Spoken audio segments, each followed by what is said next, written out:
David, welcome to the show. Why don't you give us a brief introduction on the so-called deception of what Islam teaches about God and the importance about discussing such an issue? All right, thank you, Summer. And yes, the issue before us is mainly that Muslims claim that Christians have a distorted or perverted view of God, that we disrespect God by what we say about Jesus, things of that nature.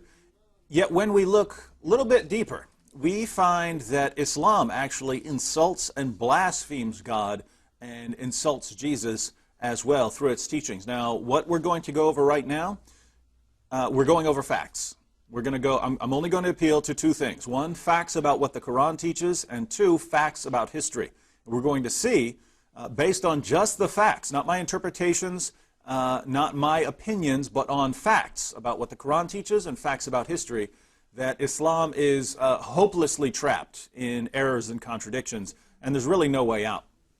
So let's examine these facts, and if you disagree with anything I'm saying, please call in and show me where I've made an error. So fact number one, I'm going to list 10 facts here. Fact number one, according to the Quran, Jesus was a messenger of God and a prophet of Islam. Islam teaches Jesus was a prophet and messenger of Islam. No, shouldn't be any disputes there. Let me read to you a couple of passages. In Surah 19, verses 23 through 26, we read, "And the throes of childbirth compelled Mary to betake herself to the trunk of a palm tree. She said, 'Oh, would that I had died before this and had been a thing quite forgotten.' Then the child," Jesus, "then the child called out to her from beneath her, 'Grieve not, surely your Lord has made a stream to flow beneath you, and shake towards you the trunk of the palm tree, it will drop on you fresh ripe dates. So eat and drink and refresh the eye.'"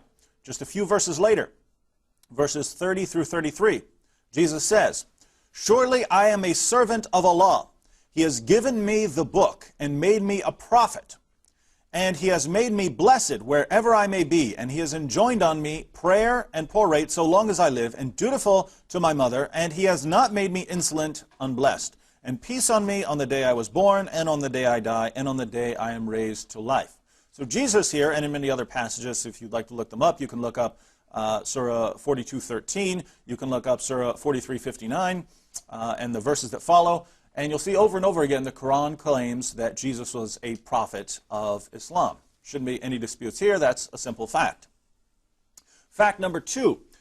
According to Islam, Jesus won a number of followers who were Muslims. Jesus didn't just preach and no one listened to him. Jesus preached and people believed his message and became Muslims. This is a simple fact about what Islam teaches. Let me show you that I'm correct here.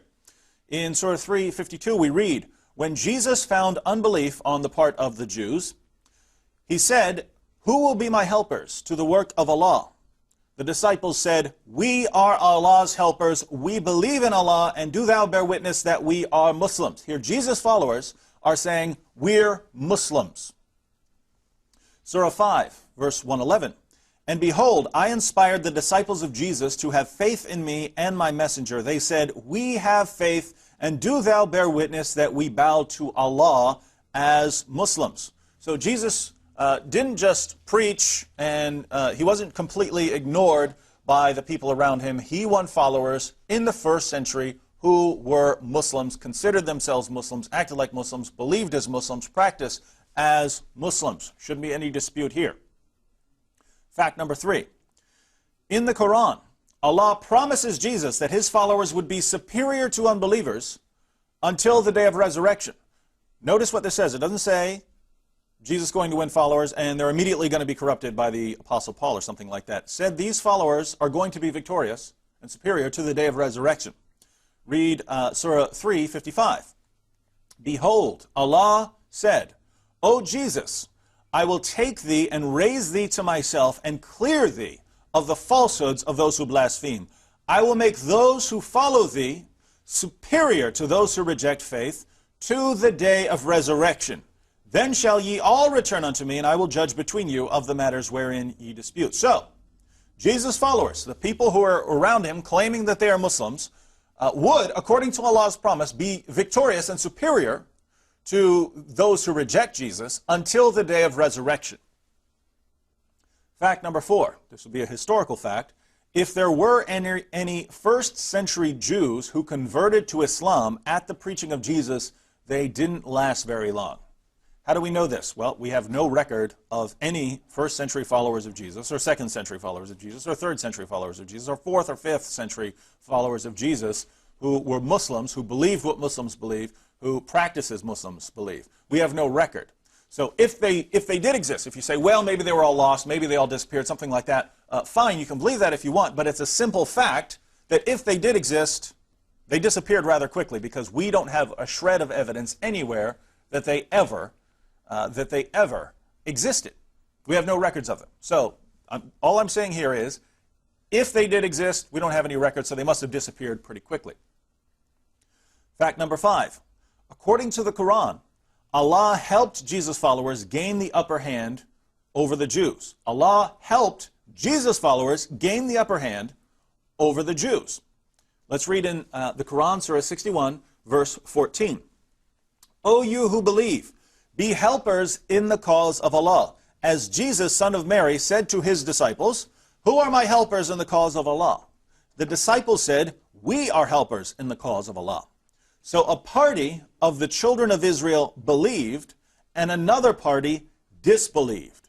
Then we aided those who believed against their enemy, and they became uppermost. So, what this passage is saying, some of the Jews rejected Jesus, and some of the Jews believed in Jesus. These were his good Muslim followers. So certain Jews believed in Jesus, and Allah helped them and strengthened them until these followers of Jesus ultimately became more powerful than the Jews. So there shouldn't be any dispute here. The Quran teaches that Allah helped Jesus' true followers until they became more powerful than the Jews. No dispute here. Fact number 6. The only followers of Jesus who ever became more powerful than the Jews were Christians who believed in Jesus' death, resurrection, and deity. Let me read that again. The only followers of Jesus who ever became more powerful than the Jews were Christians who believed in Jesus' death, resurrection, and deity. What do I mean here? Well, if you say there were some first century Muslim followers of Jesus, they certainly never became more powerful than the Jews. We, again, don't even have any record that they existed. They couldn't have been very powerful.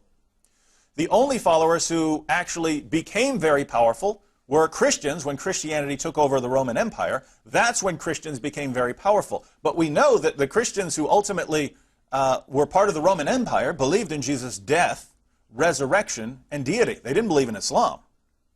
And just to give you some support here, this is Yusuf Ali's translation of the Quran. Yusuf Ali comments on Surah 61:14, where Allah says that he's going to help Jesus' followers until they become more powerful than the Jews. Let me read it to you. This is Yusuf Ali's commentary on 61:14. A portion of the children of Israel, the one that really cared for truth, believed in Jesus and followed his guidance. But the greater portion of them were hard-hearted and remained in their beaten track of formalism and false racial pride. The majority seemed at first to have the upper hand when they thought they had crucified Jesus and killed his message. But they were soon brought to their senses. Jerusalem was destroyed by Titus in AD 70, and the Jews have been scattered ever since. The wandering Jew has become a byword in many literatures. On the other hand, those who followed Jesus permeated the Roman Empire, brought many new races within their circle, and through the Roman Empire, Christianity became the predominant religion of the world until the advent of Islam. What does Yusuf Ali say about what Surah 61:14 means? He says that when it says that when Allah declares that the followers of Jesus would ultimately overpower the Jews, this is referring to Christians who permeated the world, took over the Roman Empire, and so on.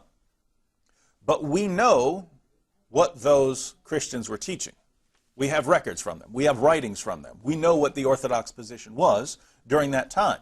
They believed in Jesus' death, resurrection, and deity. So, keep in mind here, according to the Quran, pay attention to where we're going, according to the Quran, Allah is strengthening the true followers of Jesus until they become dominant.